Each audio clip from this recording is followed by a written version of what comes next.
का मतलब के लिए जो भी कार्य करते हैं उससे उनका शरीर और बीभत्स होता जाता है। जैसे आजकल देखा कुछ लोगों को मेकअप करते हैं तो मेकअप करने के बाद और अशुभ दिखने लग जाते हैं, वो सोचते हैं हम अच्छे लग रहे होंगे। तो ये विक्रिया नारकियों में तो और अशुभतर होती जाती है जैसे जैसे वो नीचे जाते हैं। और किस प्रकार के, ये तो क्षेत्र जनित दुख हुए, और किस प्रकार के दुख होते हैं? तो परस्परोदीरित दुखाहा, तो क्षेत्र जनित दुख तो हैं ही, इसके अलावा वो आपस में भी एक दूसरे को दुख देते हैं। इसके अलावा और क्या होता है? तो देवकृत दुख होते हैं क्या वहाँ? तो उसके लिए बताते हैं संकृष्टा सुरोदीरित दुखाश प्राग चतुर्थ्या। जो संक्लेश परिणाम वाले असुर कुमार देव होते हैं वो चौथे नरक के पहले तक जाके आपस में भिड़ाने का काम और लड़ाने का काम करते हैं। वहाँ पर जन्म होते ही स्वागत किस प्रकार से होता है? जन्म कैसे होता है? तो वहाँ बिल का जो बिलों का जो नरकों का आकार है वो बिलों जैसा है, और वो बिल के मुख पर जन्म होता है। और जैसे ही वो जन्म लेके ज़मीन पे गिरते हैं तो तड़पड़ा के एकदम उचकते हैं। जैसे बॉल गिरती है फिर बाउंस लेती है, ऐसे ही वो बाउंस लेके उस पर उनका जन्म होता है। उसके बाद कुछ इस तरह से स्वागत होता है उनका। दूसरे नारकी देखते हैं कि नया व्यक्ति आया, और उनका शरीर कैसा होता है? तो वैक्रियक शरीर होता है। उनके शरीर के टुकड़े टुकड़े कर देने पर भी वो पारे की भांति पिघल के और फिर मिलके एक हो जाता है। तो उनके वहाँ अकाल मृत्यु नहीं होती, कितनी बार उनको मरना पड़ता है। कुछ लोग कहते हैं कि हम नरक स्वर्ग में विश्वास नहीं करते, तो उसके लिए एक युक्ति दी जाती है। उसके लिए एक युक्ति दी जाती है कि नरक होते कि नहीं होते। क्या युक्ति दी जाती है? कि यहाँ पर किसी ने एक मर्डर किया तो उसको कोर्ट से कितनी सज़ा मिलेगी? एक बार फांसी। और उसी व्यक्ति ने अगर 50 मर्डर किए हों तो भी क्या सज़ा मिलेगी उसको? एक ही बार फांसी मिलेगी। तो ऐसा कोई स्थान होना चाहिए जहाँ उसको 50 बार फांसी की सज़ा मिल सके। तो इसलिए नरक का होना ये अस्तित्व सिद्ध करता है इसका। और भी वहाँ जो असुर कुमार आदि दुख देते हैं तो वो किस प्रकार के होते हैं? तो जो दोष हमने किए हैं उन सब की सज़ा वहाँ हमको भोगना पड़ती है। इसमें सभी जितने पाप आपने किए होते हैं पिछले जन्मों में वो सब याद आ जाते हैं।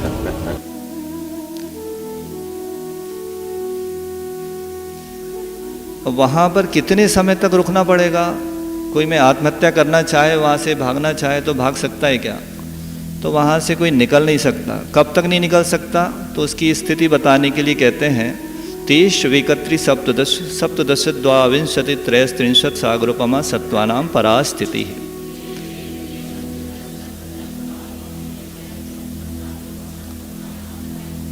तो प्रथम नरक में उत्कृष्ट आयु है 1 सागर।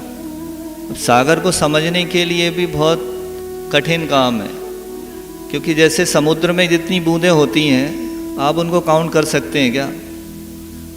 तो इसको समझाने के लिए भी असंख्यात पल्यों का, धार पल्यों का, अब अद्धा पल्यों को समझने के लिए असंख्यात उद्धार पल, और उद्धार पल्यों को समझने के लिए आपको व्यवहार पल्य समझना होगा। व्यवहार पल्य समझने के लिए आपको कई योजन, 1000 योजन बा 1000 योजन का गड्ढा करना, उसमें फिर ये सब बहुत लंबी प्रोसेस है।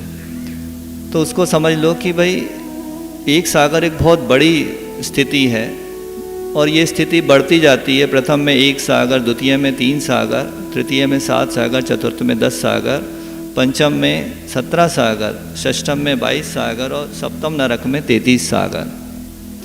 और जगन्य आयु भी बताई है, वो चौथे अध्याय में बताया जाएगा। आपको यहीं दिखा देते हैं कि जगन्य आयु प्रथम नरक की 10,000 वर्ष है। और जो प्रथम नरक की उत्कृष्ट आयु थी उसमें 1 समय अधिक कर दो तो दूसरे नरक की जगन्य आयु बन जाती है। इसी तरह सभी दूसरे से लेकर 7वें नरक तक जो उत्कृष्ट आयु थी उसमें 1 समय अधिक, जो 1 समय कम करने से द्वितीय पिछले नरक की जगन्य आयु बन जाती है। फिर कुछ लोग ये मानते हैं कि वैज्ञानिकों ने अभी तक नरक की खोज क्यों नहीं की? तो इसका जवाब देने के लिए आप देख सकते हैं कि रूस के कुछ वैज्ञानिकों ने एक बोर किया, उसको कोला, एक प्रायद्वीप है वहाँ पर, उसको Kola super deep bore hole project कहा उन्होंने, और उनका लक्ष्य था कि 15,000 मीटर तक हमको इसको खोदना है, 23 मीटर का बोर करना है और ये पता लगाना है कि वहाँ क्या है नीचे। तो इसकी खुदाई 1970 में शुरू हुई और 20 साल चली। फिर 1994 में इसको रोक दिया गया। इसके कारण बताए गए कि नीचे उनका मशीनों का पिघलना शुरू हो गया, इतना टेम्परेचर था 180 डिग्री सेल्सियस, ड्रिल मशीन बंद हो जाती थी और वहाँ कुछ भयानक आवाज़ें आईं। वो भयानक आवाज़ें काय की थीं, उसके बारे में वो कहते हैं कि ये शायद नरक की आवाज़ें हैं। आप देखना चाहें तो इसको देखिए। जब रूस के वैज्ञानिकों ने इस विशाल गड्ढे के लिए खुदाई का काम शुरू किया तो उन्हें करीब 20 साल लग गए। तकरीबन 12 किलोमीटर की गहराई तक खुदाई करने के बाद 1992 में ड्रिलिंग के काम को रोक दिया गया। इसके बाद 1995 में इस गड्ढे को बंद कर दिया गया। ऐसे में सवाल उठता है कि आखिर वैज्ञानिकों ने इतनी गहराई पर जाकर खुदाई क्यों रोक दी। खुदाई रोकने की वजह बताया जाता है कि जैसे जैसे गड्ढे की गहराई बढ़ती गई वैसे वैसे मशीनों ने काम करना बंद कर दिया। जब वैज्ञानिक 12,262 मीटर की गहराई तक पहुंचे तो मशीनें बंद पड़ गईं। उस वक्त जमीन का तापमान 180 डिग्री सेल्सियस से भी ज्यादा मापा गया। इतना ही नहीं, तापमान तेजी से बढ़ने भी लगा था। इसे देख फौरन काम रोक दिया गया। इस खुदाई के लिए उरल मैश नामक भीमकाय ड्रिलिंग मशीन बनाई गई थी जो किसी भी परिस्थिति में ड्रिल करने में सक्षम थी। मल्टी लेयर ड्रिलिंग सिस्टम वाली इस मशीन का टारगेट डेप्थ 15,000 मीटर यानी 49,000 फीट था। कई साल की कड़ी मेहनत के बाद जब रूसी वैज्ञानिक 262 मीटर की गहराई पर पहुंचे तब मशीनों ने काम करना बंद कर दिया। इस दौरान साइंटिस्ट्स ने इस होल का नाम डोर टू हेल यानी नर्क का दरवाजा रख दिया। आज वैज्ञानिकों ने इस गड्ढे को बंद कर दिया। विशाल गड्ढे को बंद करने के कारण first reason, extreme hot temperature. वैज्ञानिकों ने गहरी खुदाई के वक्त काफी तेज तापमान महसूस किया। इस दौरान लगभग 180 डिग्री सेल्सियस टेम्परेचर रिकॉर्ड किया गया जो वैज्ञानिकों के अनुमान से काफी ज्यादा था।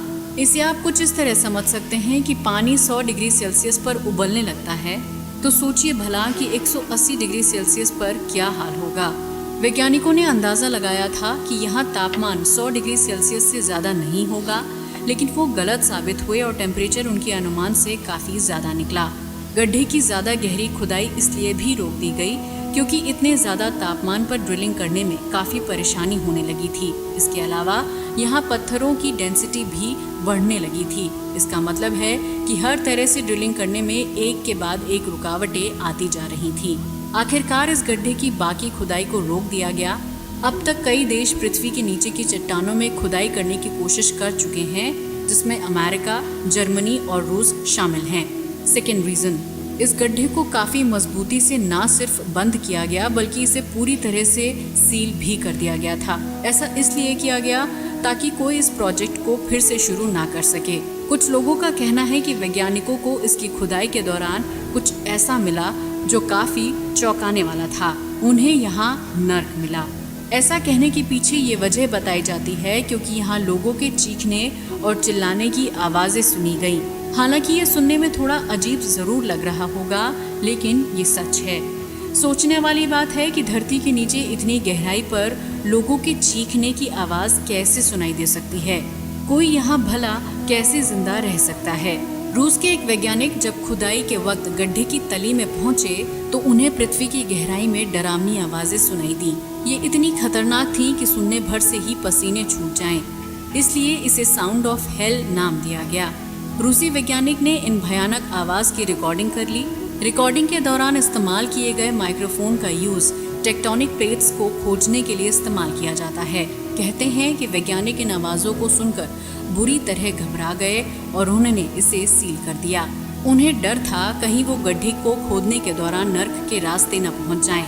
ये आवाज़ कुछ ऐसी थी जैसे इंसानों पर जुल्म अत्याचार ढाए जा रहे हों। आइए आपको भी सुनवाते हैं ये आवाज़ें कैसी थी।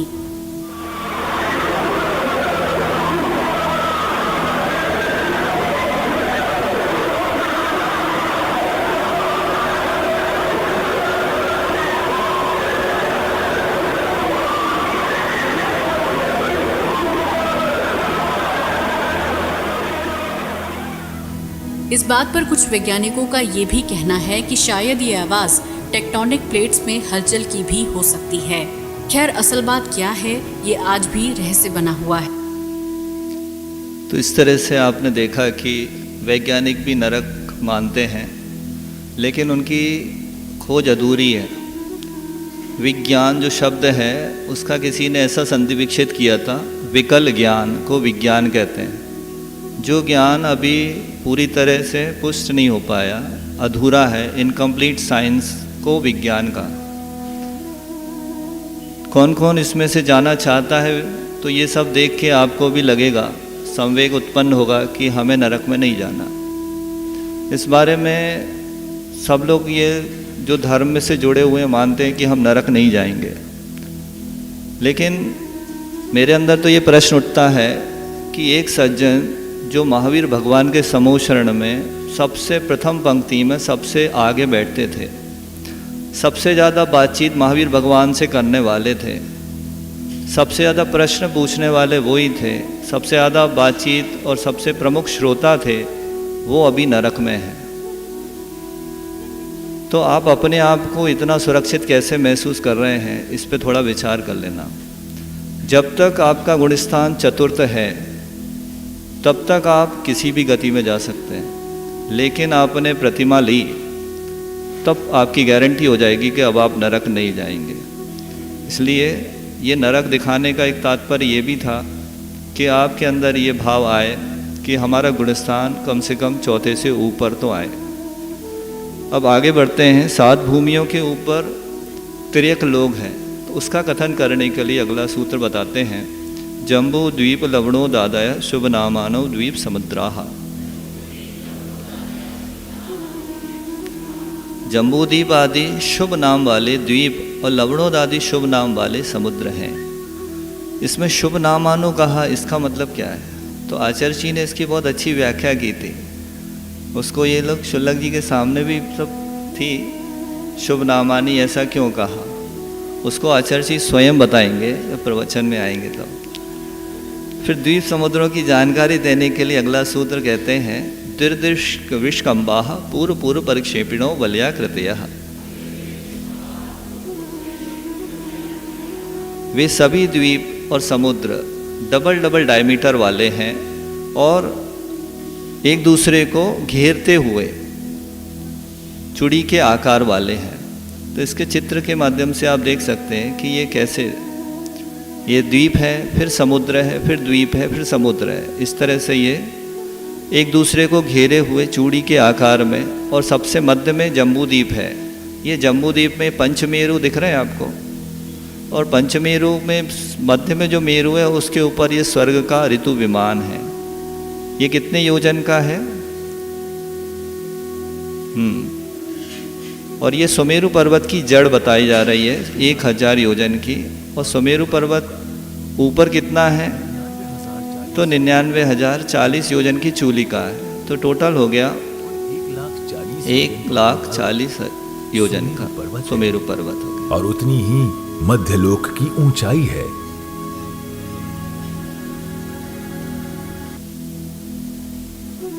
तो इन्हीं समुद्रों, द्वीप समुद्रों को जो घेरे हुए असंख्यात द्वीप समुद्र हैं, तो उनके नाम बताने के लिए कुछ आचार्यों ने कितना पुरुषार्थ किया है कि उनको ये सारे नाम याद भी रहे। 2-4 नाम के बाद तो हम याद रखना भी भूल जाते हैं। तो शुरू के 16 नाम तो हम लिख पाए कि ये 16 नाम जम्बूद्वीप, उसको घेरे हुए लवण समुद्र, उसको घेरे हुए धातकी द्वीप है, फिर उसको घेरे हुए पुष्क, ऐसे करते करते 8वां द्वीप तक तो बताया जाता है कि 8वां द्वीप कौन सा है? नंदीश्वर द्वीप। और उसके बाद फिर और कौन सी जगह मंदिर हैं तो बताते कुंडलवर द्वीप में, रुचकवर द्वीप में, इनका वर्णन 13 द्वीप चैत्यालय उसमें आता है। फिर अंतिम समुद्र और कौन सा है? तो स्वयंभू रमण समुद्र है। वो किसके द्वारा घेरा गया है? तो स्वयंभू रमण द्वीप के द्वारा। तो पीछे से चलते चलते यहाँ पर 16 नाम वहाँ के मिलते हैं। तो इस तरह से ये असंख्यात द्वीप समुद्र हैं, उसमें नामों को कई बार रिपीट भी हो जाते हैं, क्योंकि ये नाम जो है वो संख्यात है और द्वीप समुद्र असंख्यात है। तो जम्बूद्वीप एक ही है ऐसा नहीं है, इसके बीच में कई सारे जम्बूद्वीप नाम वाले हो सकते हैं। और इन सभी द्वीप समुद्रों का स्टार्टिंग या आधार कहाँ से है? सारे द्वीप समुद्रों के सेंटर में जम्बू द्वीप है। तो जम्बू द्वीप का वर्णन जाने, उसके लिए अगला सूत्र है तन मध्य मेरु नाभिर्वृत्यो योजन शत सहस्र विष्कंभो जम्बू द्वीप।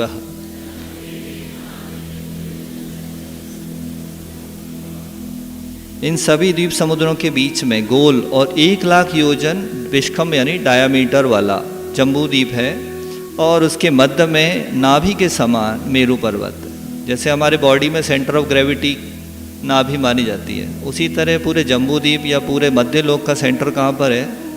तो मेरु पर्वत है। फिर 7 क्षेत्र जो बताए हैं कौन कौन से हैं? तो वो उसके लिए कहते हैं भरत हेमवत हरि विदेह रम्यक हैरण्यवत ऐरावत वर्षा क्षेत्राणि।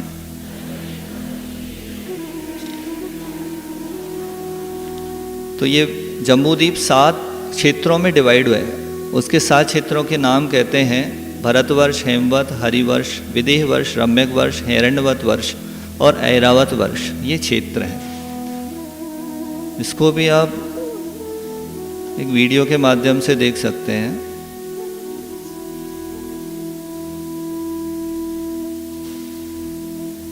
ये चूलिका है और ये सुमेरु पर्वत है, और ये गजदंड पर्वत जो इनके ऊपर आजू बाजू दिख रहे हैं आपको, ये नाभिगिरी पर्वत, बीच में तालाब है, उनमें कमल में देवियों के निवास हैं। ये तालाब से निकली हुई नदियां हैं जो पर्वत के ऊपर हैं।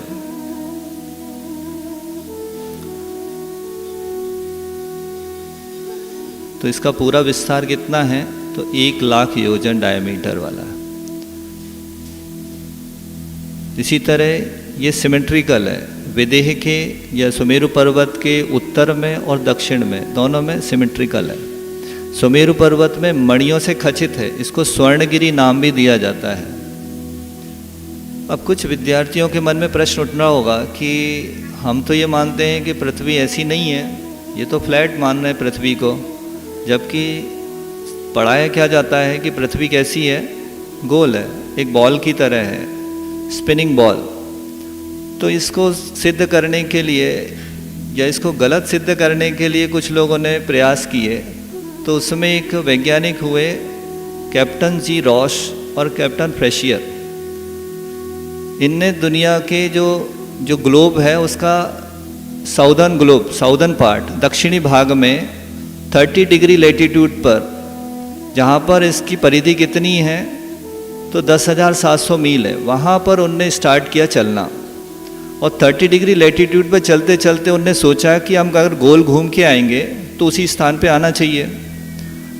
तो उनने 4 साल तक चक्कर लगाया और 40,000 मील चल गए, लेकिन वो वापस उस स्थान पे नहीं आए। इससे सिद्ध होता है कि पृथ्वी गोल नहीं है। समझ में आया नहीं आया आपको? जैसे ये ग्लोब दिख रहा है आपको, ग्लोब का जो 30 डिग्री लेटीट्यूड है वहाँ पर सर्कमफ्रेंस कितना है? तो 10,700 मील्स है बस।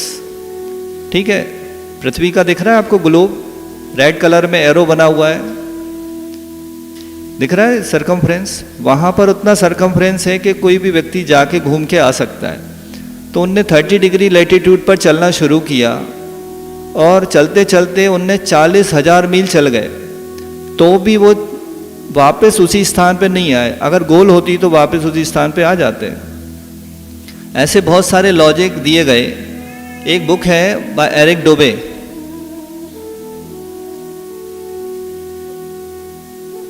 एरिक डोबे ने किताब लिखी है 200 proofs earth is not a spinning wall.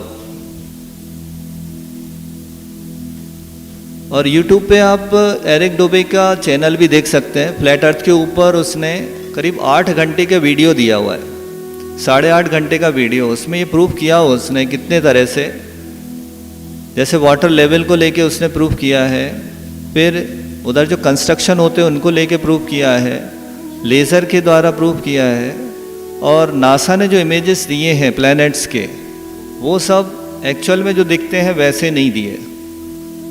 और भी जैसे दिन में हमें मरकुरी और वीनस दिखते हैं, बुध और शुक्र ग्रह दिखते हैं, लेकिन रात में कैसे दिखते हैं ये एक बहुत बड़ा प्रश्न है। क्योंकि ये जिस तरह की मान्यता है उसमें रात में आपको ये नहीं दिखना चाहिए, क्योंकि ये सूर्य और पृथ्वी के बीच में रहने वाले ग्रह हैं। तो जब सूर्य के उस साइड पहुंच गए, सूर्य विपरीत दिशा में है, आप उसको अंधेरा मान रहे हो, रात्रि मान रहे हो, तो उस समय आपको ये मरकुरी और वीनस कैसे दिख रहे हैं, ये एक प्रश्न है। इस तरह के 200 प्रश्न हैं उस किताब में, एरिक डोबे की, तो वो बता देंगे आपको। उसको पढ़ने के बाद भरोसा हो जाएगा आपको कि पृथ्वी is not a spinning wall, ये घूमती हुई गेंद नहीं है बल्कि फ्लैट है।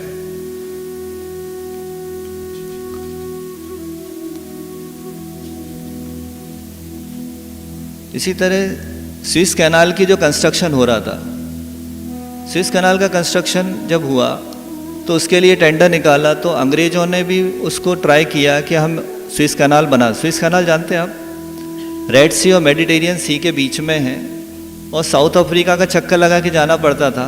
तो उसका समय बचाने के लिए उन्होंने सोचा कि इसके बीच में कैनाल बनाया जाए। वो कैनाल की लेंथ कितनी होगी, तो 100 मील, विड्थ होगी 450 फीट और डीपनेस 50 फीट। तो अंग्रेज़ों ने उसको मना कर दिया कि इम्पॉसिबल है, ऐसा चैनल बन ही नहीं सकता, क्योंकि उनका मानना ये था कि पृथ्वी जो है इस तरह से है और इस पे जब कैनाल बनाएंगे तो ये टूट जाएगी, इस तरह से उसमें क्रैक आ जाएंगे। लेकिन फ्रांसीसी ने कहा हम बना देंगे। क्यों? क्योंकि फ्रांसीसी मानते थे कि earth is flat, Prithvi flat है, और उनने डिज़ाइन किया फ्लैट मान के, और वो आज भी स्विस कैनाल बना हुआ है और सुचारू रूप से कार्य कर रहे हो। ठीक है, तो इस तरह से चाइना वॉल का भी कंस्ट्रक्शन फ्लैट अर्थ मान के ही किया गया, जो आज भी चल रही है। एक फ्लैट अर्थ सोसाइटी है जिसमें दुनिया भर के लोग उससे जुड़े हुए हैं जो फ्लैट अर्थ में विश्वास करते हैं। आप लोग करते हैं तो आप भी इसके मेंबर बन सकते हैं। क्षेत्रों में अब जो विभाजन करने वाले, क्षेत्र को विभाजित किसने किया, तो वो बताने के लिए अगला सूत्र कहते हैं, तद विभाजन पूर्वा परायता हिमवन महाहिमवन निषद नील रुक्मि शिखरिणो वर्षधर पर्वताः।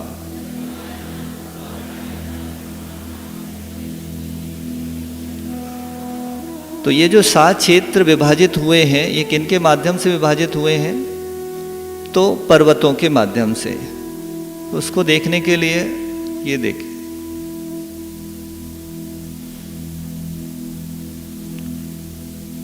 ये सुमेरु पर्वत है, रत्न जड़ित, और बीच में गजदन पर्वत ये साइड में जो दिख रहा है, और यहाँ पर भोग भूमि है, और ये जम्बूद्वीप लवण समुद्र के बीचों बीच स्तर पर स्थित है। भरत क्षेत्र, फिर हेमवत क्षेत्र, हरि क्षेत्र, ये विदेह क्षेत्र है। आप देखेंगे कि ये डबल डबल होते जाते हैं विदेह क्षेत्र तक, फिर उसके बाद आधे आधे होते जाते हैं। और ऐरावत क्षेत्र, अब ये क्षेत्रों को विभाजित करने वाले पर्वत इनके बीच में जो बने हुए हैं वो बताते हैं। 7 क्षेत्रों के बीच बीच में कुल 6 पर्वत हैं, यथा भरत और हेमवत के बीच में हिमवान पर्वत है। हेमवत और हरि के बीच में महाहिमवान, हरि और विदेह के बीच में निषद, विदेह और रम्यक के बीच में नील, रम्यक और हिरण्यवत के बीच में रुक्मी,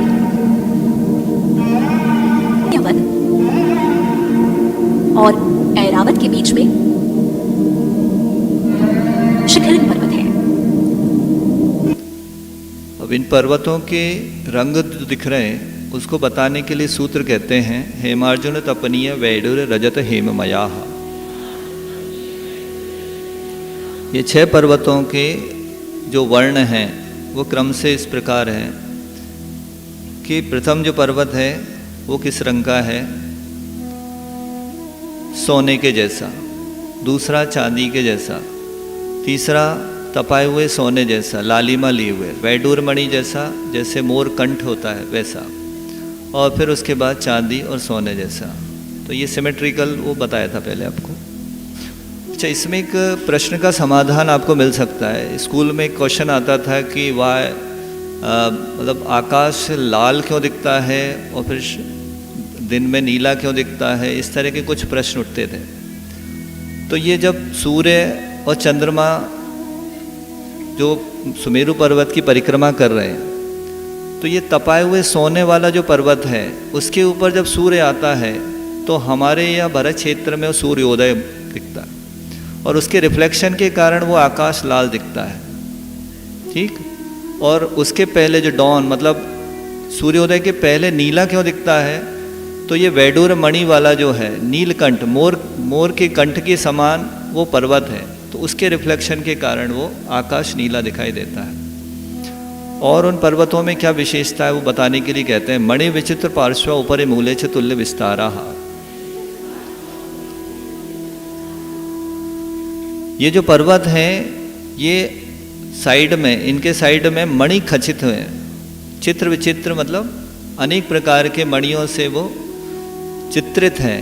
और उनका साइज़ क्या है, तो ऊपर, मध्य में और मूल में इनका विस्तार समान है।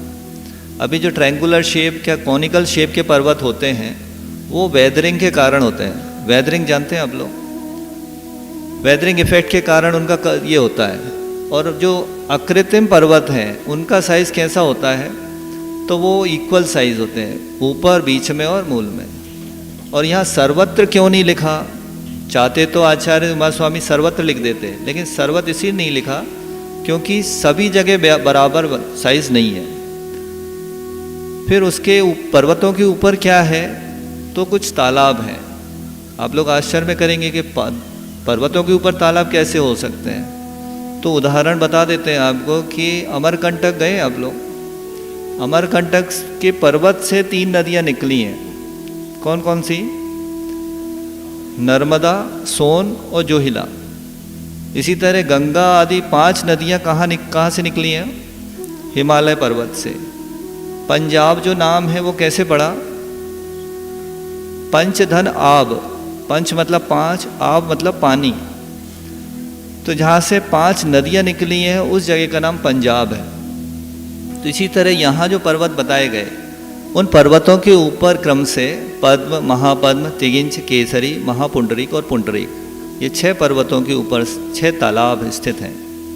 उन तालाबों को देखने के लिए ये चलचित्र है। हिमवान पर्वत का वर्ण स्वर्ण सदृश और ऊंचाई 100 योजन है।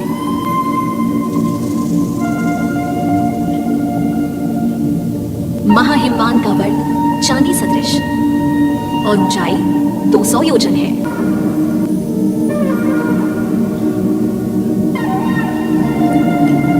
निषद पर्वत का वर्ण तपाए हुए स्वर्ण सदृश। सूर्य इसके ऊपर आता है तो पूरा लाल दिखने लगता है आकाश। नील पर्वत का वर्ण वैडूर्य अर्थात ये इसका रिफ्लेक्शन होता है तो नीला दिखता है। ये रात की बात है। 400 योजन है। रात के बाद जब सुबह होने के पहले जो नीलाई दिखती है वो इसके कारण। पर्वत का वर्ण चांदी सदृश। और इस समय सूर्य जब रुक्मी पर्वत पर होता है तो अपने यहाँ अंधकार होता है। इसी प्रकार शिखरित पर्वत का वर्ण स्वर्ण सदृश और ऊंचाई 100 योजन है।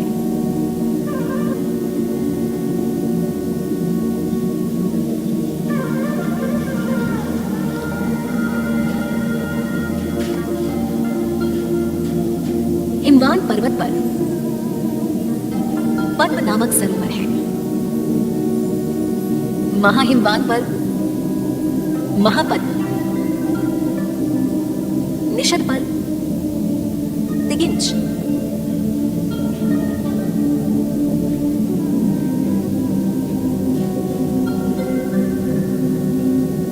नील पर केसरी,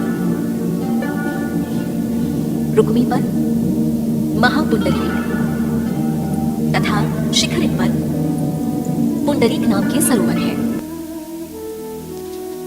अब उन सरोवरों का विशेष ज्ञान कराने के लिए उनका साइज क्या है वो बताने के लिए अगला सूत्र कहते हैं, प्रथमो योजन सहस्रायाम तदर्थ विष्कंभो हृदय।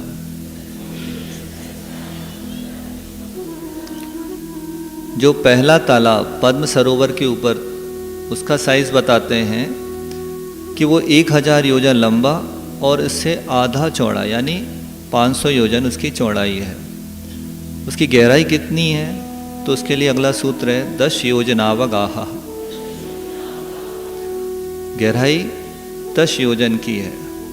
अब उन सरोवरों में सरोज होते हैं क्या, तो उसके लिए अगला सूत्र कहते हैं तन मध्य योजनम पुष्करम।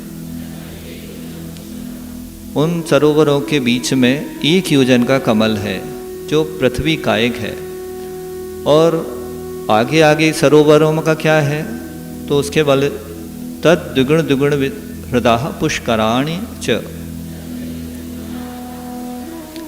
तो आगे आगे के सरोवरों में जो कमल हैं वो दूने दूने आकार वाले हैं। इसको भी आप चलचित्र के माध्यम से देख सकते हैं। ग्रह भी कहते हैं।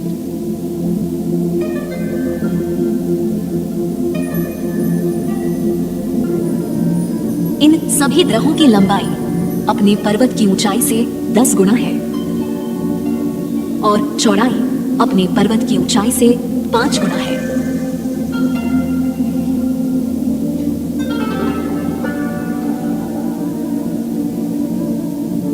तथा सभी सरोवरों की गहराई अपने पर्वत की ऊंचाई के 10वें भाग प्रमाण है।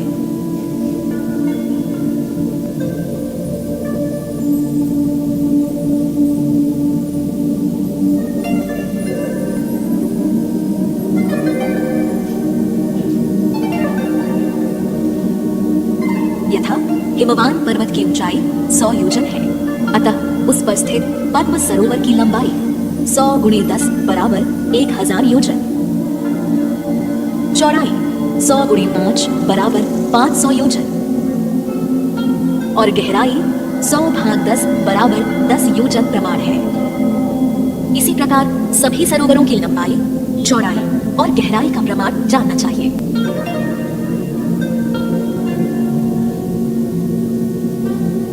सरोवरों में स्थित कमलों की ऊंचाई एवं चौड़ाई सरोवरों की गहराई के 10वें भाग प्रमाण है। यथा पद्म ग्रह की गहराई 10 योजन प्रमाण है। 10/10 = 1।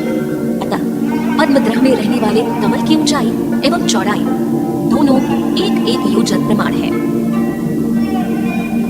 इसी तरह सभी ग्रहों के कमलों की ऊंचाई एवं चौड़ाई जाननी चाहिए। ये जो कमल हैं ये पृथ्वी कायक है, वनस्पति कायक नहीं है। तो उसमें और क्या विशेषता है, तो बताते हैं तन निवासिन्यो दिव्य है श्री ह्री धृति कीर्ति बुद्धि लक्ष्मिया पल्योपम स्थितया ससामानिक परिषद का।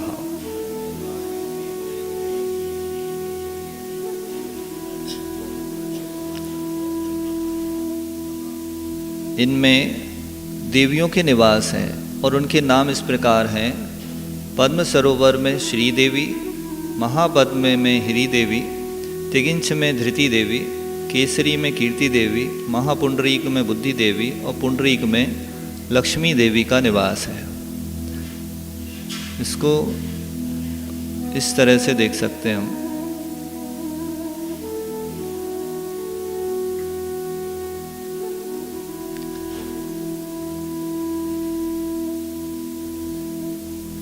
और ये जो देवियां हैं ये सामान्य व परिषद देवों के साथ यहाँ निवास करती हैं और इनकी आयु कितनी है, तो 1 पल्योपम। अब नदियों का कथन करने के लिए जो इन सरोवर से निकली हैं उत्तर है गंगा, सिंधु, रोहित रोहितासा, हरितधरिकांता, सीता सीतोदा, नारी नरकांता, स्वर्ण रूप्यकूला, रक्ता रक्तोदाह, सरितस्तन मध्यगाह।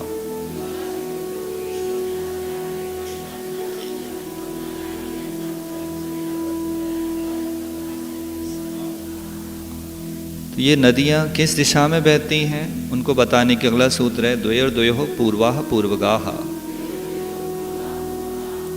2 नदियों में से जो पहली नदियाँ हैं वो पूर्व समुद्र में जाती हैं और बाकी शेषास्त्वपर्गाः, जो शेष नदियां हैं वो पश्चिम समुद्र को जाती हैं। इस चित्र में देखिए आप, ये जो नीले रंग में नदियां दिख रही हैं, पद्मद्रह से निकली गंगा, सिंधु और रोहितास्या नदी निकली है। तो ये इस तरह से ये नदियों का प्रवाह है। पद्म सरोवर से नदियां निकली हैं, वो गंगा, सिंधु और रोहितास्या, महापद्म से रोहित और हरिकांता, तिगिंच से हरित और सीतोदा, केसरी से सीता नरकांता, महापुंडरीक से नारी और रूप्यकूला, और पुंडरीक सरोवर से स्वर्णकूला, रक्ता और रक्तोदा। तो 6 पर्वत हैं और नदियां कितनी हैं? 14 नदियां हैं।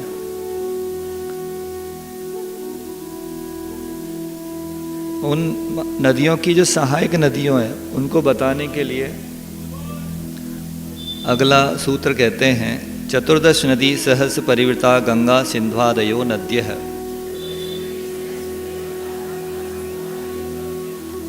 जब अमरकंटक से जो नर्मदा निकलती है तो वो एक पतली धार की तरह होती है, लेकिन उसमें और जगहों से पानी आके मिलता जाता है। जो छोटी छोटी नदियाँ उसमें मिल जाती हैं। तो नर्मदा का आकार नेमावर में देखा, जहाँ पर उसका सेंटर है, नाभि कुंड है नर्मदा का नेमावर में, तो वो कितनी विशाल हो जाती है। इसी तरह यहाँ भी जो महानदियाँ हैं गंगा, सिंधु आदि, उनको सहायता देने वाली या उनमें और मिलने वाली 14,000 नदियाँ हैं।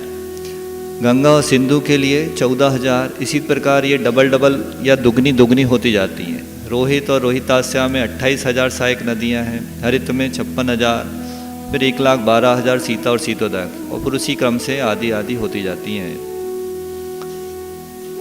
अब भरत क्षेत्र, ये 7 क्षेत्रों के बारे में बताते हैं कि भरत क्षेत्र का विस्तार कितना है, जहाँ पर हम रहते हैं उसके बारे में जानकारी लेते हैं। भरतः 6 पंच योजन शत विस्तार 6 भागा योजनस्य।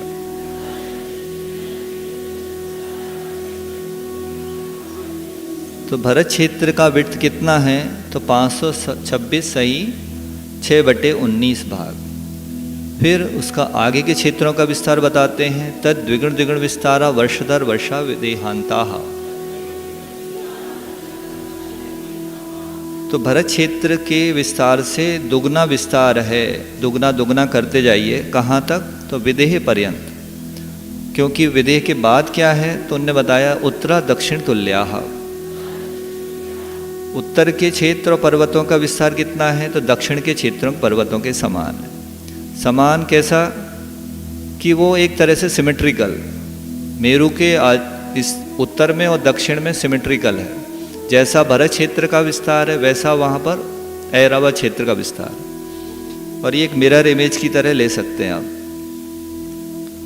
इसमें जो 526 सही 6/19 भरत क्षेत्र का विस्तार है, इसको अगर x लेते हैं हम, तो दूसरे उसका हिमवान पर्वत का 2x हो गया।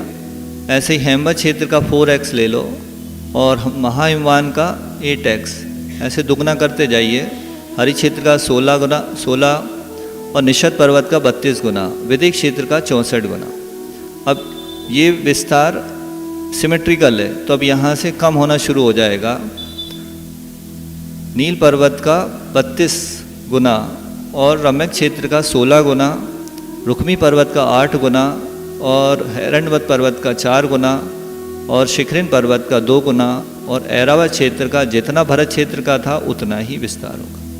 ठीक है।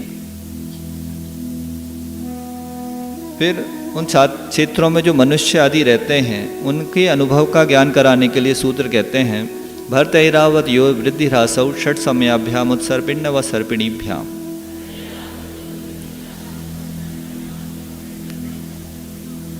भरत क्षेत्र और ऐरावत क्षेत्र में जो समय है, काल है, उसमें वृद्धि और ह्रास होता रहता है। जब वृद्धि होती है तो उसको उत्सर्पणी कहते हैं और हानि होती है तो अवसर्पणी कहते हैं। जैसे सर्पणी क्यों बोला? तो सांप का शेप देखा है आपने, सर्प कैसा होता है? तो मुंह के पास उसका शेप बड़ा होता है और पीछे पीछे कम होता जाता है। और अवसर्पणी मतलब पीछे से उसको लो तो अवसर्पणी, तो हानि होती जाती है शरीर की, आयु की आदि की।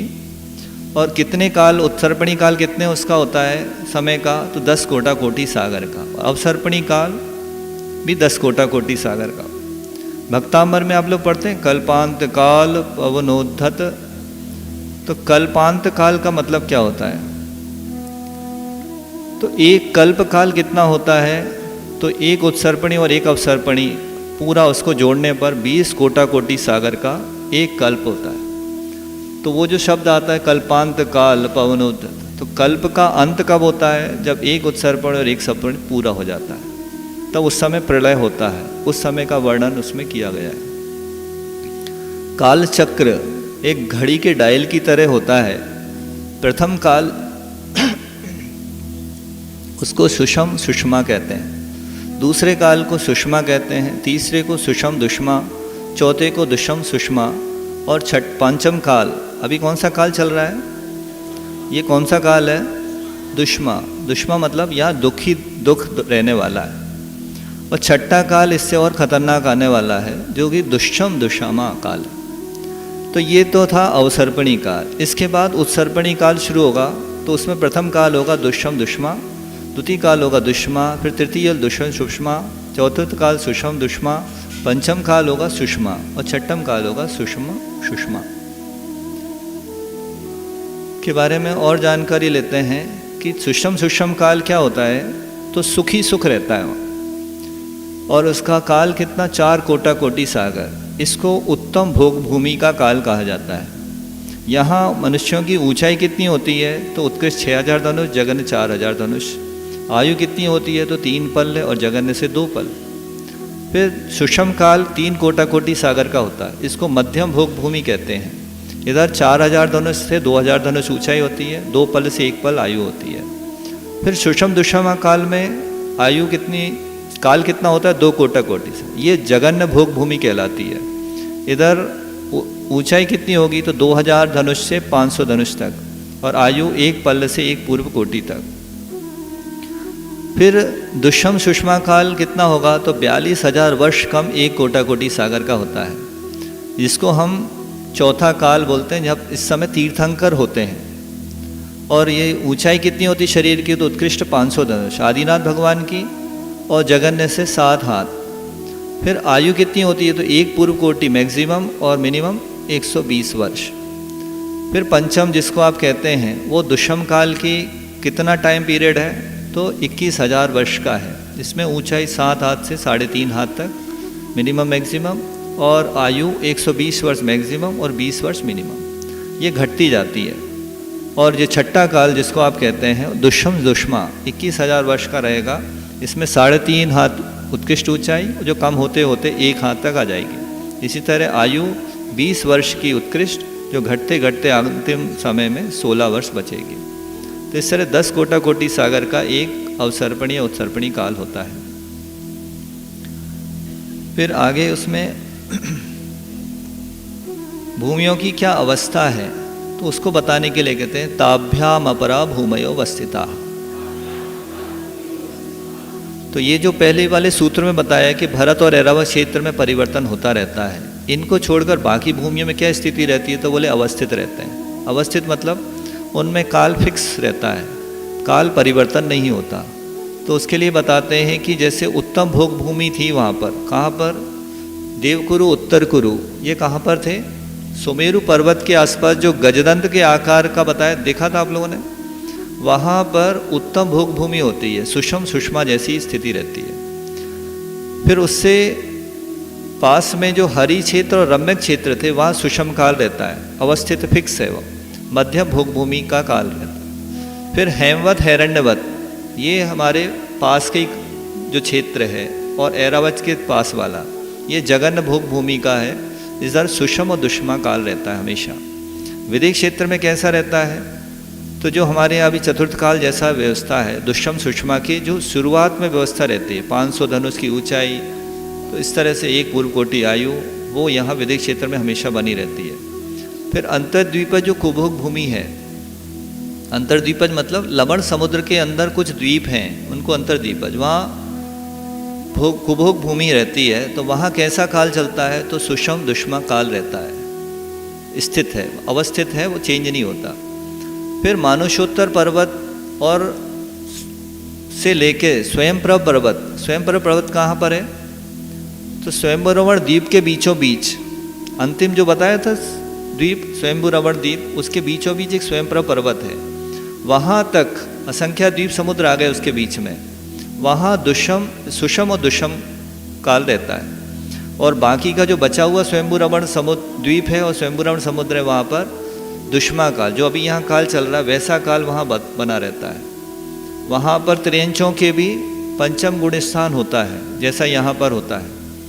और आचार्य जी कहते हैं कि स्वर्गों में की सीटें कितनी हैं, मतलब वैकेंसी कितनी है स्वर्गों में, देवों की संख्या कितनी है? तो असंख्यात है। और मनुष्यों की संख्या 28 अंक प्रमाण है। तो स्वर्गों की सीटें कौन भरता है?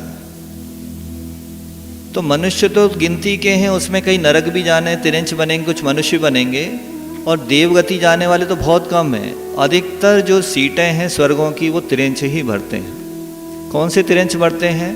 तो ये स्वयंभू रमण समुद्र में रहने वाले जो त्रियंच हैं वो पंचम गुणस्थान तक पहुंच जाते हैं, और वो जाके वहाँ स्वर्ग में जन्म लेते हैं। फिर देवगति में कैसी व्यवस्था है? तो सुषम सुषमा काल, उत्तम भोगभूमि जैसी। नरक गति में छठे काल दुष्म दुष्म काल जैसी। फिर अनवस्थित कौन सी हैं? तो ये बता चुके पहले कि भरत और ऐरावत के 5 मिलेज खंड हैं इनमें, और विद्याधर की श्रेणियों, वहाँ दुष्म सुषम काल के आदि से अंत तक की हानि वृद्धि होती है। अब उनके भोगभूमि की स्थिति कैसी क्या है तो वो बताने के लिए सूत्र है, एकद्वि त्रिपल्योपम स्ततयो हैमवत खारिवर्षक दैव कुर्वकाहा। अभी इसके पहले बताया हेमवत में जगन्य भोगभूमि, हरिवर्ष में मध्यम भोगभूमि और देवगुरु में उत्तम भोगभूमि। तो उनकी आयु कितनी होगी? 1 पल, 2 पल और 3 पल। बाकी में कैसा रहेगा? तथोत्तराहा, तो दक्षिण के समान उत्तर में स्थिति रहेगी। बचा कौन सा अब? विदेह क्षेत्र। विदेह क्षेत्र में बताते हैं विदेहेषु संख्ये कालाहा,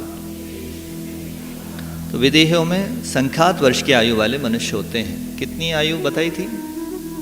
1 पूर्व कोटि से 120 वर्ष तक की होती है। अब ये सब पढ़ने के बाद आपको क्या लगता है? कुछ विद्वान बैठे हों या विज्ञान के छात्र बैठे होंगे यहाँ पर, वो क्या कहेंगे कि इतनी ऊंचाई हो सकती है क्या? 500 धनुष की या 6000 धनुष बताई, तो ये आप मानते हैं कि नहीं मानते? कई छात्रों के, कई विज्ञान के विद्यार्थियों के अंदर ये प्रश्न उठ रहा होगा, तो उसका उत्तर इसको देख के समझ में आएगा आपको। ये देखिए आप, ये अभी खुदाई में कुछ ऐसे इस तरह के प्रमाण मिल रहे हैं जो ये बता रहे हैं कि ऊंचाई जो लिखी है हमारे यहाँ वो इतनी हो सकती है अथवा नहीं।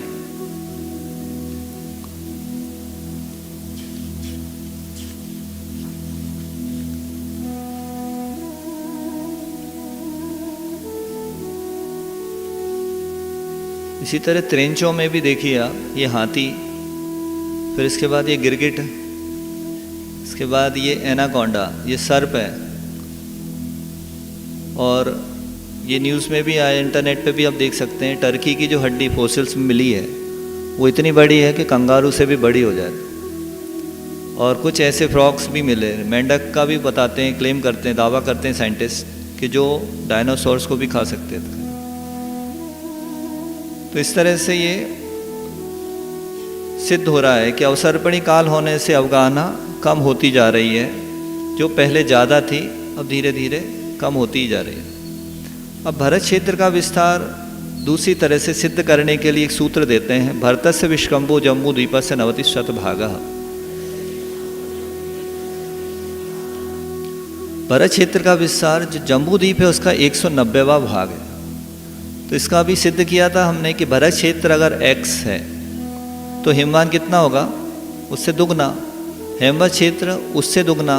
तो ऐसे करते करते 4x, 8x, 16x और 32 और विदेह क्षेत्र तक ये दुगना दुगना होता जाएगा। फिर विदेह क्षेत्र के बाद कैसा होगा?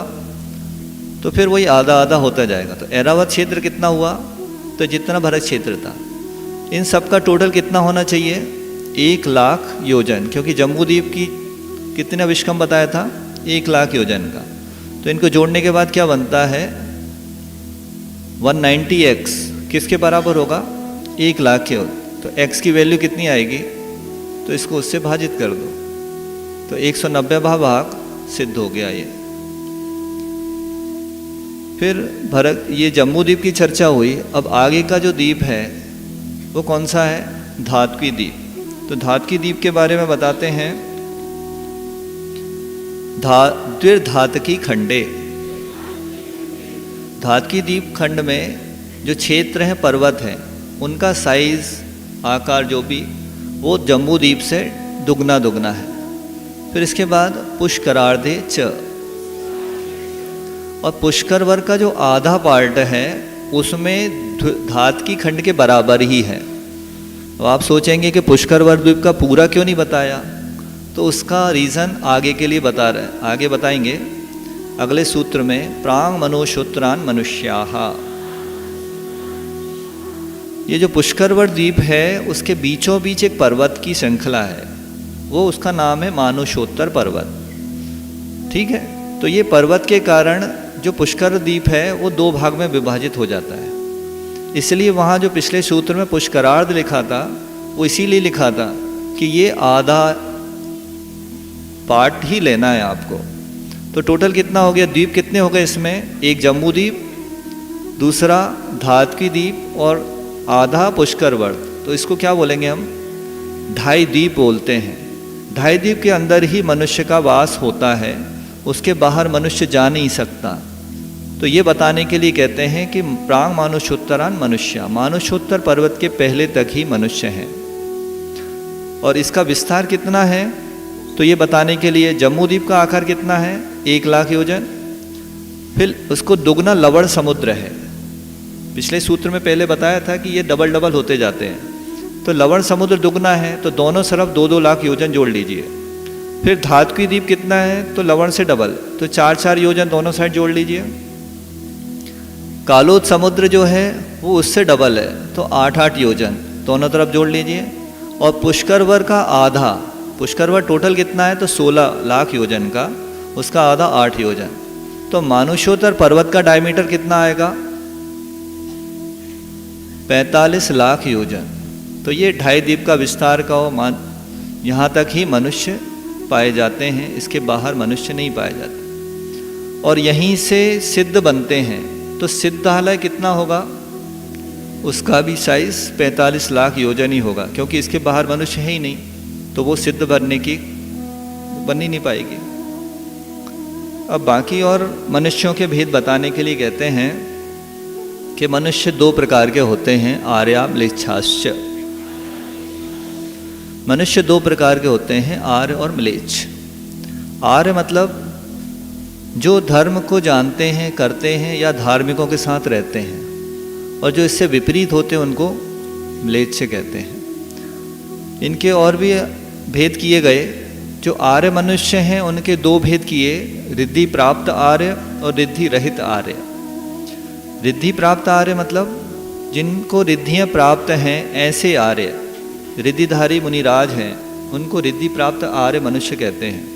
रिद्धियाँ कौन कौन सी होती हैं, तो 8 प्रकार की रिद्धियाँ होती हैं। बुद्धि रिद्धि, चारण क्रिया रिद्धि, विक्रिया रिद्धि, तप रिद्धि, बल रिद्धि, औषध रिद्धि, रस रिद्धि और क्षेत्र रिद्धि। आप लोग पूजन में पढ़ते होंगे परम ऋषि स्वस्ति मंगल विधान, पढ़ते हैं, स्वस्ति क्रियासु परमर्शयो नाम। इसका अर्थ आप देखेंगे तो आपको ये सारी रिद्धियों का ज्ञान हो जाएगा। फिर दूसरा जो रिद्धि रहित आर्य हैं वो 5 प्रकार के हैं, क्षेत्र आर्य, कर्म आर्य, चारित्र आर्य, दर्शन आर्य और जात्य आर्य। इसमें जो क्षेत्र में आर्य खंड में पैदा हुए इसलिए उनको आर्य कह रहे हैं, तो क्षेत्र आर्य कहलाएंगे। जो कर्म से, उनका कर्म आर्यों जैसा कर्म है, जो आजकल नॉनवेज या स्लॉटर हाउस का काम कर रहे हैं वो कर्म आर्य में नहीं आएंगे। भले ही जैन हो या कोई भी अच्छे कुल के हों, लेकिन वो कर्म आर्य में नहीं आएंगे, क्योंकि उनका कर्म म्लेच्छों जैसा है। चारित्र आर्य, जो चारित्र को ग्रहण किए हुए आर्य हैं उनको चारित्र आर्य कहेंगे।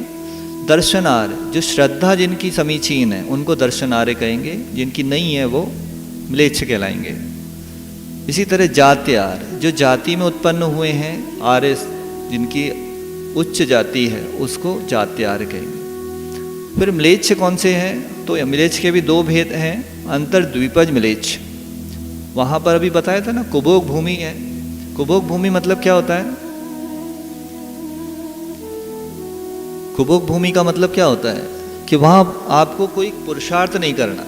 कर्म भूमि मतलब जहाँ पर पुरुषार्थ किया जाता है, और भोग भूमि मतलब वहाँ कोई पुरुषार्थ नहीं करना पड़ता। पुरुषार्थ दो प्रकार से होता है, एक लौकिक पुरुषार्थ और एक पारलौकिक। लौकिक पुरुषार्थ में 6 कर्म होते हैं। कौन कौन से?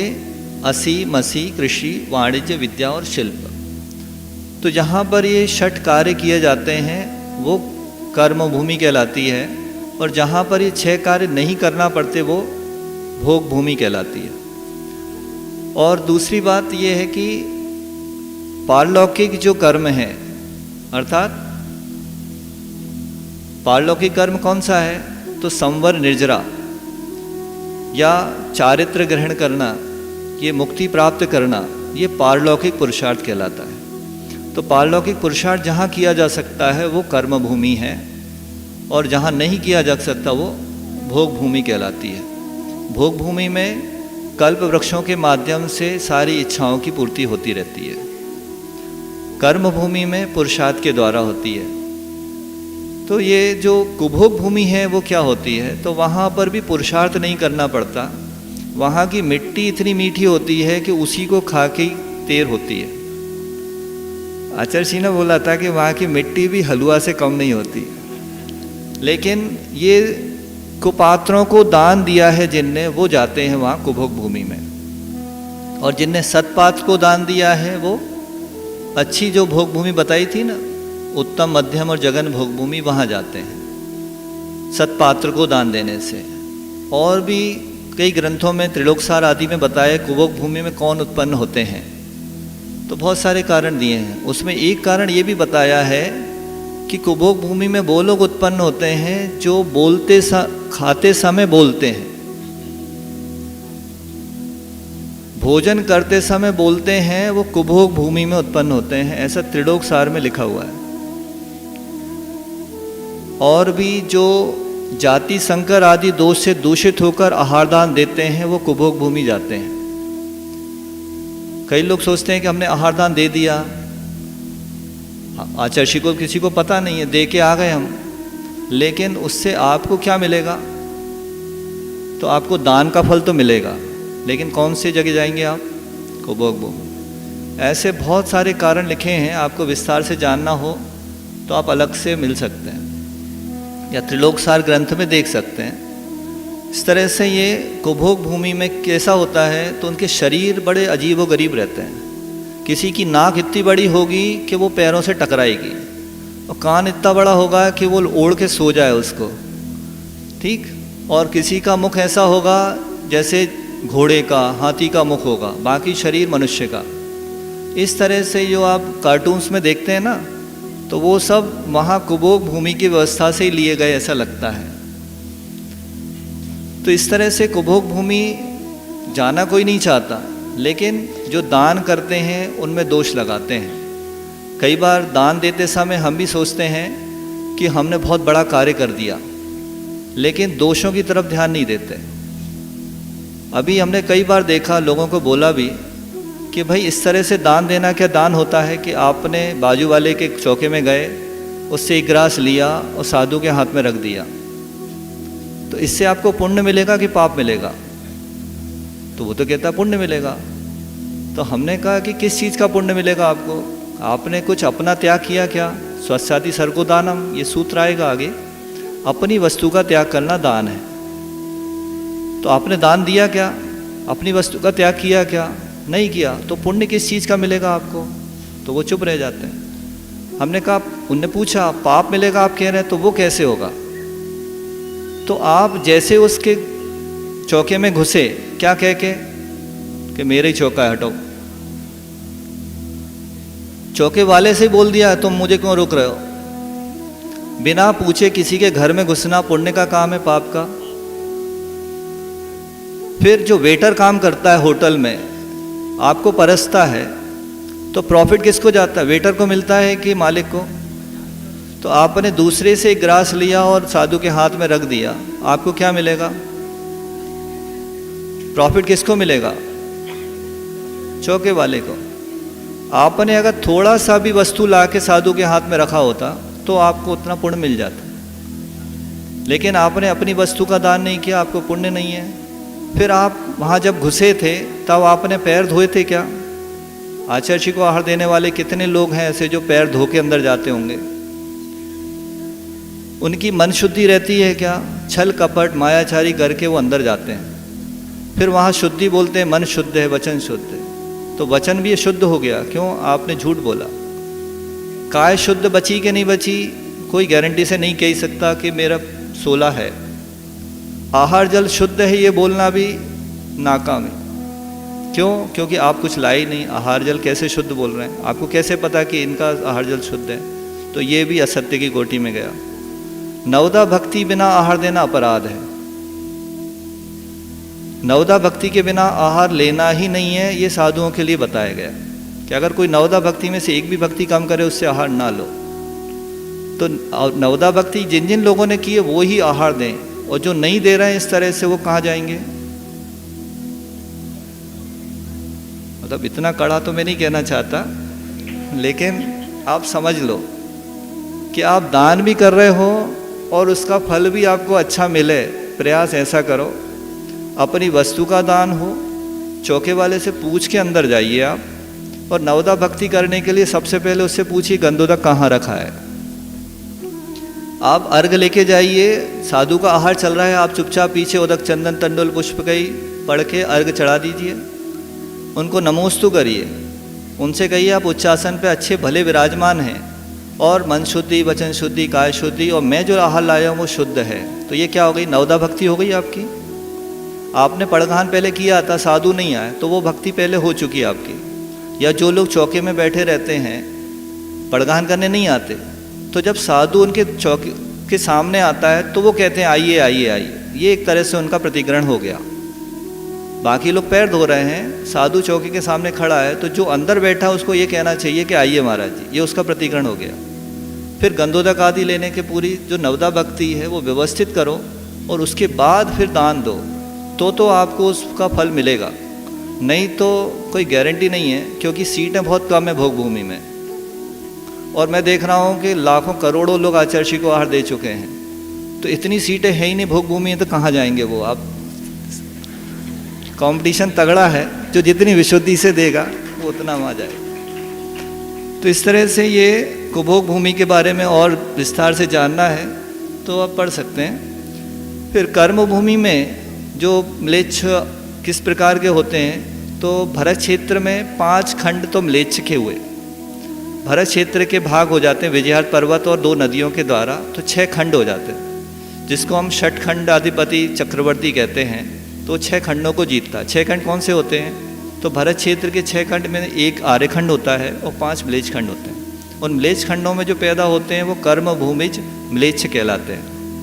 फिर आर्यखंड जो है उसके अंदर भी कई प्रकार के ऐसे लोग रहते हैं जो नॉनवेज खाने वाले होते हैं, असभ्य कार्य करने वाले होते हैं, तो उनको आर्यखंड के म्लेच्छ कहा जाता है। उसमें कुछ जातियां हैं, शक, यवन, शबर, पुलिंदा आदि, जिनको हम आदिवासी कह सकते हैं आज की भाषा में। तो ये भी एक तरह से म्लेच्छ हैं। तो ये मनुष्यों के भेद और विस्तार से जानना है तो आप राजवार्तिक और श्लोक वार्तिक आदि जो इनकी टीका है उसमें समझ सकते हैं। अब कर्म भूमियाँ कौन सी हैं? वैसे ये बता चुके हैं, लेकिन उसके लिए अगला सूत्र कहते हैं भरतैरावत विदेहा कर्म भूमयोन्यत्र देव कुरुत्तर कुरुभ्यः।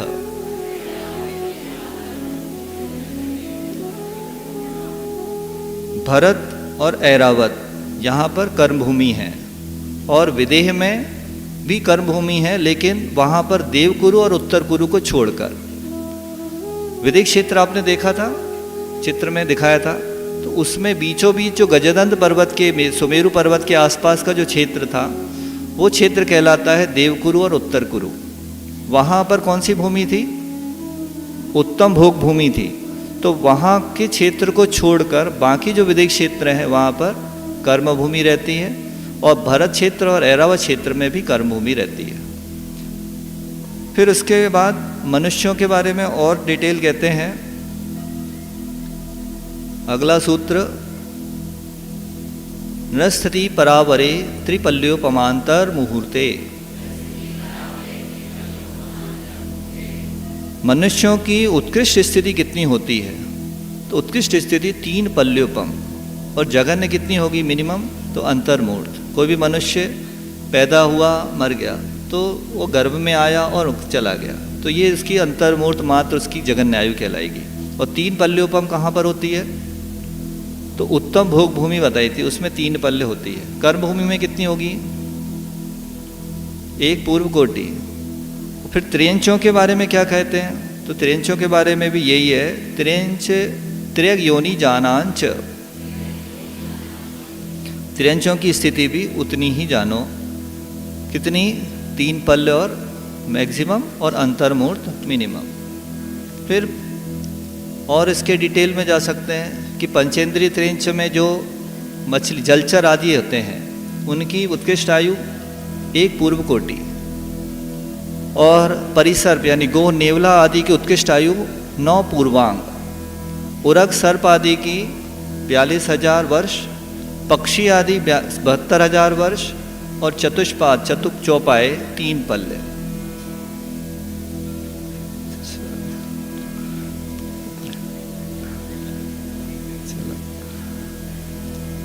तो ये प्रश्न उठता है कई लोगों के अंदर कि पूर्व और पूर्वांग कितना होता है?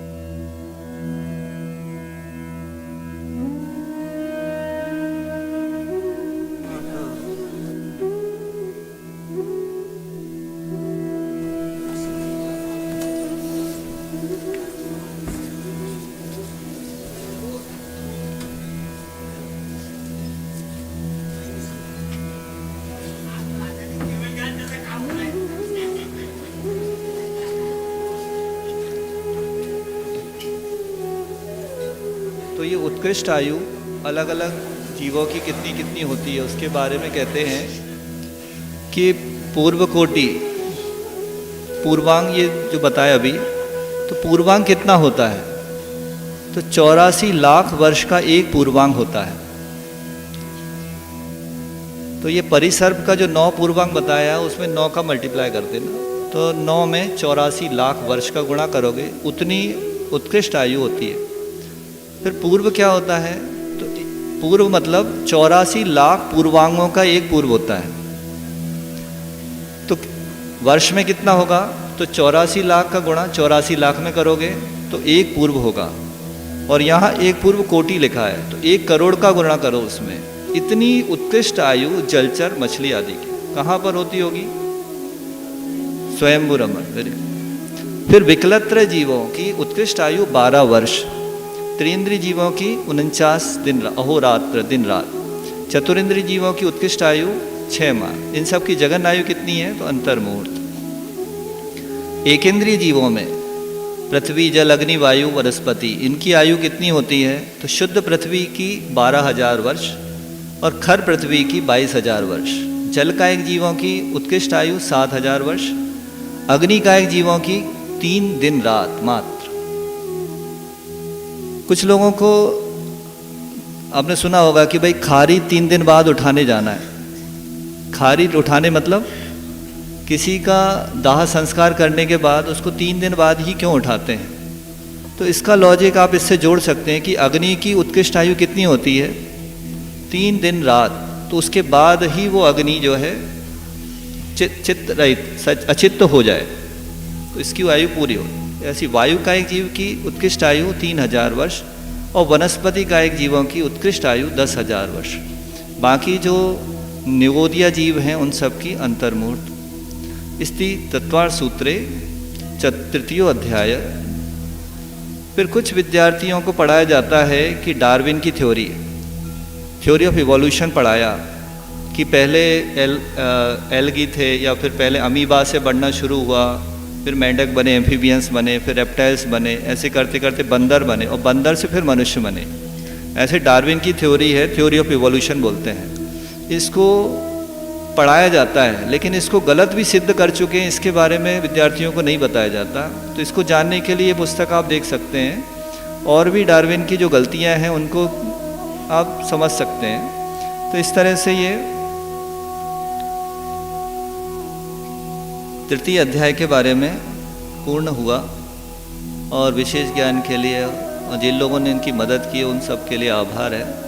अल्पश्रुतम श्रुतवताम परिहास धाम त्वद्भक्तिरेव मखरी कुरुते बलान्मा यत्को किलह किल मधौ मधुरम विरौती तच्चाम्र चारु कलिका निकरई कहे। देवाय देवादिनाथ भगवान की जय। यदर्थ मात्रा पदवाक्यहीनम मया प्रमादाद्यति किंचनोक्तम तन्मीक्षमित्वा विदधातु देवी सरस्वती केवल बोधलब्धि। जो भी गलतियाँ हुई हों उसके लिए क्षमा प्रार्थी हैं। तत्वार्थ सूत्र कर्तारम गृद्धपिच्छोपलक्षितम वंदे गणेन्द्र संजातम उमा स्वामी मुनीश्वरम। उमा स्वामी महाराज की जय। और दीक्षा शिक्षा गुरु आचार्य श्री विद्यासागर मुनि महाराज की, चतुर्विद संघ की